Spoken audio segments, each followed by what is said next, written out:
bonjour. On est vendredi.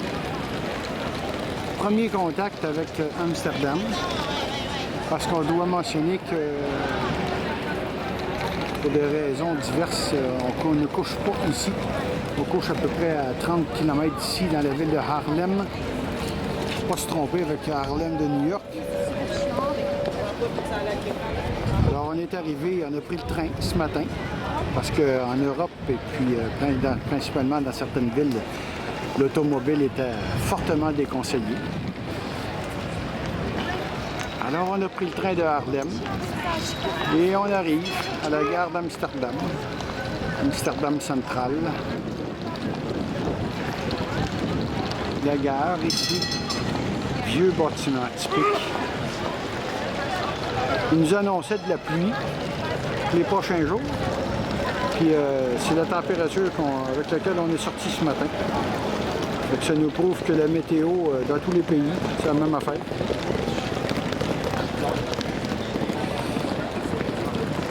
Alors là, comme premier contact avec Amsterdam, on s'en va faire un tour, prendre une croisière en bateau sur les canaux, faire le tour de la ville. Alors on débarque où on veut, on rembarque où on veut, quand on veut.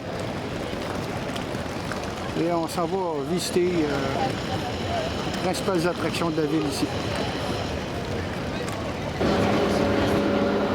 Here to the right you can see the newest building in Amsterdam. This is the new Palace of Justice. A beautiful building. What is really cool, I think, is that they have gardens on the wall. So when you look up, you can see the grass on the wall. But I do think it is a little bit sad for the people who live here behind it, because this complex is maybe 3 to 4 years old. And these people used to have the most beautiful view over the harbor. But now they have that building right in front of their house. Die Prinzengracht wurde genau wie die Ehrengracht und die Kaisersgracht im Rahmen der Stadterweiterung im 17. Jahrhundert angelegt.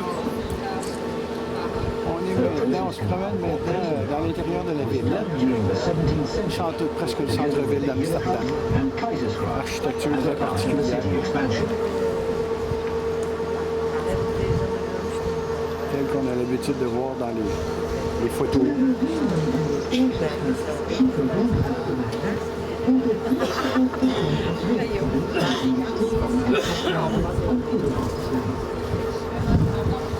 Während die Ehren die Kaisersgracht als vornehme Wohngegend galten, wurden an der Prinzengracht auch Betriebe und Lagerhäuser für Handelswaren gebaut.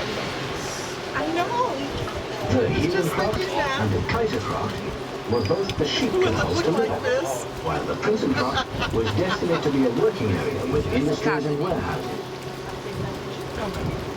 Rechts ziet u de Noorderkerk. Ici, tout le long du canal, on peut voir des maisons sur l'eau. Voor het eerst was de bouwvorm speciaal afgestemd op de protestantse dienst.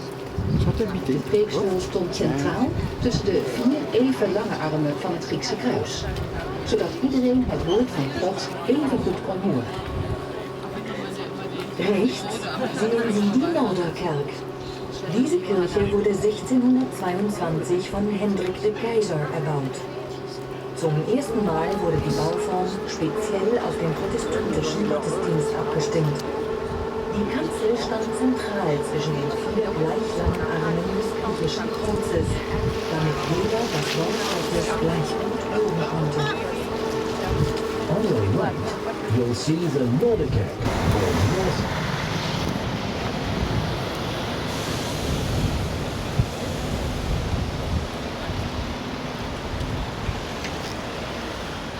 Amsterdam et ses canaux. Les églises protestantes, apparemment une des plus grosses ici.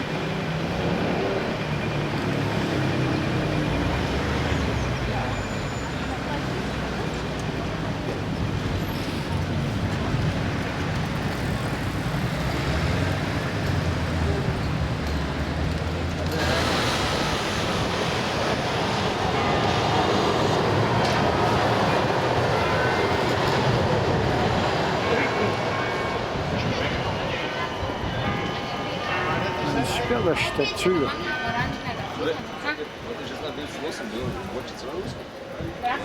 Je pense que c'est un hôtel. On n'est pas rentré en avant pour voir c'était quoi.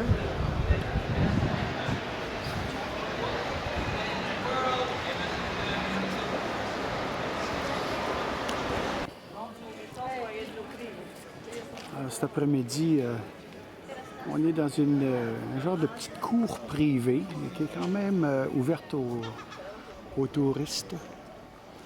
Alors, ça représente encore la fameuse architecture hollandaise, ou plutôt au moins d'Amsterdam même. Et pour votre information, dans l'architecture d'Amsterdam, vous remarquez que les maisons sont étroites.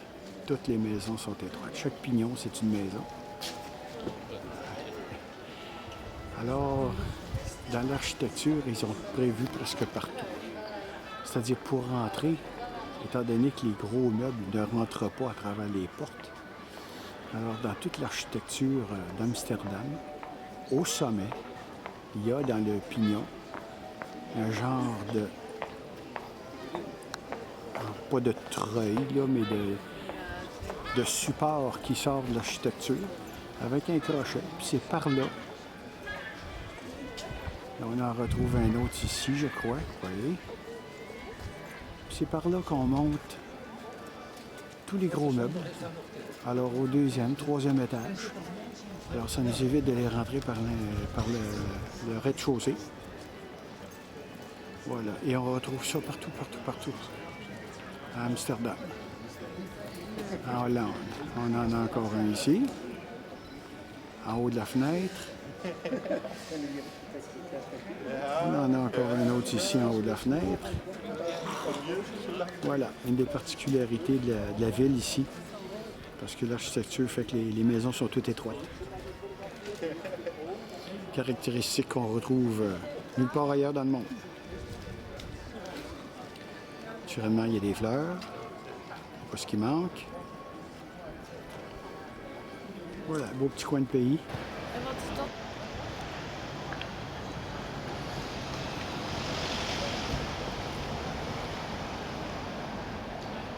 Encore une petite vue d'Amsterdam, puis ces canaux. Les canaux, il y en a partout, partout, partout, partout. Système de navette de bateau, là, incroyable. Là. Tu peux prendre le bateau n'importe où, n'importe quand, tu débarques, tu rembarques, etc. C'est bien. On a pris ça aujourd'hui, là. Ça fait qu'on marche un petit peu, puis de temps en temps, on prend le bateau, on va un peu plus loin.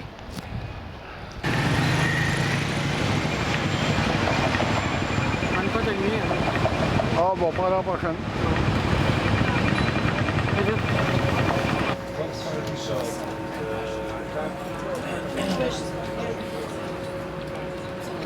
Encore le musée Rijksmuseum. On est de retour sur le bateau.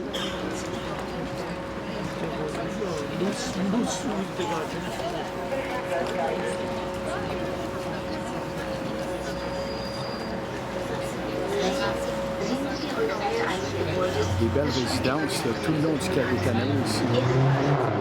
C'est superbe.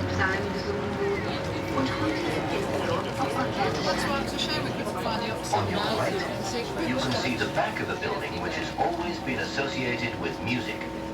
When it was a church, song was sung here. Divennero più di 200.000. Si rese necessario quindi ampliare la città aggiungendo 3 canali concentrici e dando inizio ai lavori di edificazione. Per questo motivo Amsterdam si può considerare una delle prime città terrificanti. Die Herengracht, Ehrenkanal, wurde der Kanal, an dem die Reichen wohnten. An der Kaisergracht, Kanal des Kaisers, wurde das Kanal ist die Volksgemeinschaft der 3 konzentrischen Grachten. Hier stehen die Wohnhäuser auf der Stadt. The Gentleman's Canal, or Herengracht, became the residence of the wealthiest citizens. The Emperor's Canal, or Kaisergracht, Kaisergracht. The presence of industries along the Prince's Canal, or Prinsengracht, distinguished this one by living and working canal. L'Ehrengracht, il canale dei signori, divenne il canale dei signori patrizi. Il Kaisergracht, il canale dell'imperatore, quello della gialla borghesia, mentre il Prinsengracht, il canale dei principi, oltre che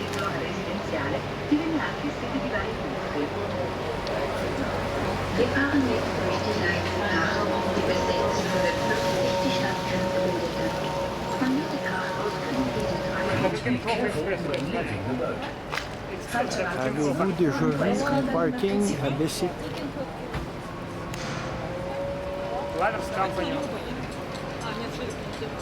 Plein. Les Bessic empilés. Une des raisons pourquoi il y en a beaucoup ici, c'est parce qu'on est juste à côté de la station de train. Alors, il y a des gens qui arrivent probablement ici, qui prennent le train pour une autre destination.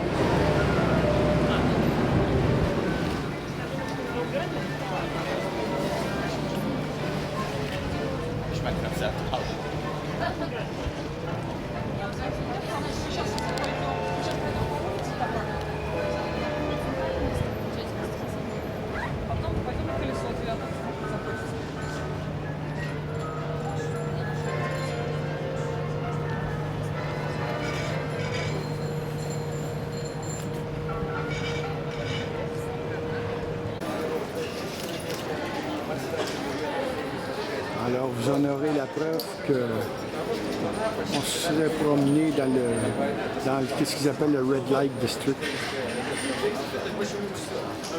Le quartier chaud d'Amsterdam. Alors, toutes sortes de modèles de condoms. Oui, des Québécois. Ah, Québécois! Yes! Le Bas-Sénard. Non, Montréal. Montréal, vous ne comprenez pas le nord de Montréal. Mais non. Non. Après, quand tu rentres, toi.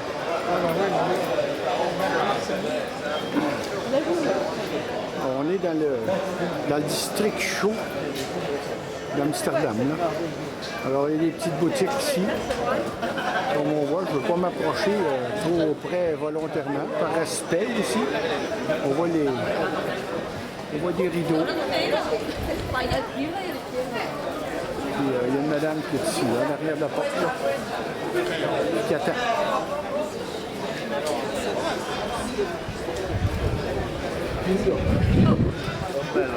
Il y a certains autres endroits, où c'est marqué no picture, pas de photo. Je comprends ça. On respecte ça aussi. On va aller voir ça un petit peu plus loin. Alors, il y a des raisons particulières pourquoi ils appellent ça le red light. C'est toutes des petites lumières rouges là.